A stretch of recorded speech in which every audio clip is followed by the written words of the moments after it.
Assalamualaikum warahmatullahi wabarakatuh. Yo ke rakan-rakan Lumbui Thailand yang na di Aceh Selatan dan Bandung Bangsa Aceh na matigamnya. Yo haba peingat dikata.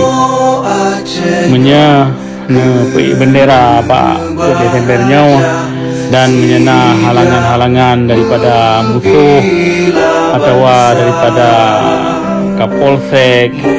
Jadi lagi belum pegang orangnya urun rawan ni mesti nak pegang kronologi lengkap. Jadi waktu ni bendera sejak awalnya di drop draw ni di ba Kapolsek atau di ba untuk yang pegang siasat yang perlihat menulis kronologi lengkap lagi belum pegang orangnya. Jadi kronologi lengkapnya dalam bahasa Inggeris dipegah 5 buah wi. Jadi waktu kita tulis 5 buah wi nya rupa yang kata tulisnya dia lengkap dan where, what, when, why, who.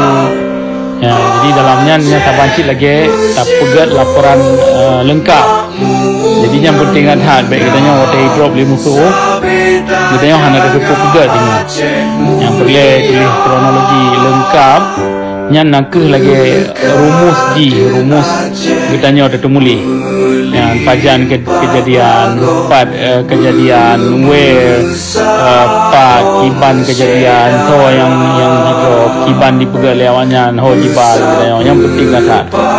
Jadi kira ke rakan-rakan yang hana hukum mantabohnya nyo waktu ni tulis dalam bahasa Aceh ini olehnya minta gelo nak kawan minta rakan-rakan lain yang tengah perjuangan di kenal nanti diterjemah dari dalam bahasa Aceh terjemah dalam bahasa Inggeris kemudian minta kepada pihak-pihak yang perlu minta di luar negara. Jadi begitu ya musuh katanya orang dengan tapi bendera bintang bulan beje juga katanya kiban-kiban yang galak lewat di drop katanya dipegah makar dipegah haji. Jadi awalnya hana hak yang pegah katanya makar dengan dia drop kena ya poh katanya ya tika katanya. Jadi katanya mesti kacau tindakan sih karena katanya orangnya nabi jadi juga awalnya kiban yang galak je oleh dalam pun 2000 orang.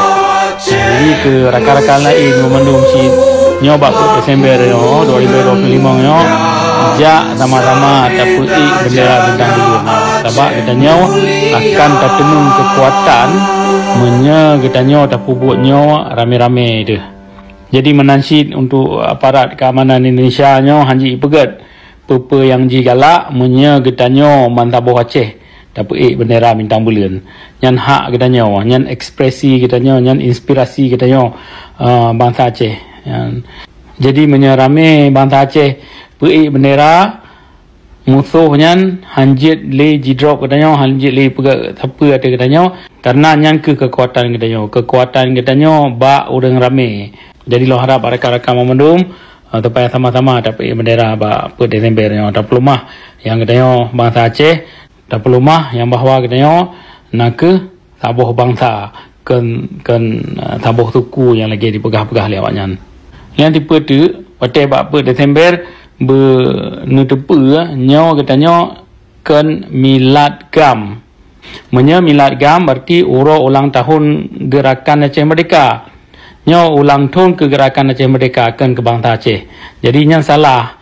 Yang betul nak ke peringat ke lai Aceh Merdeka. Ya, jadi lagi yang mantap baca dari lon lebih kurang lagi maaf. Assalamualaikum warahmatullahi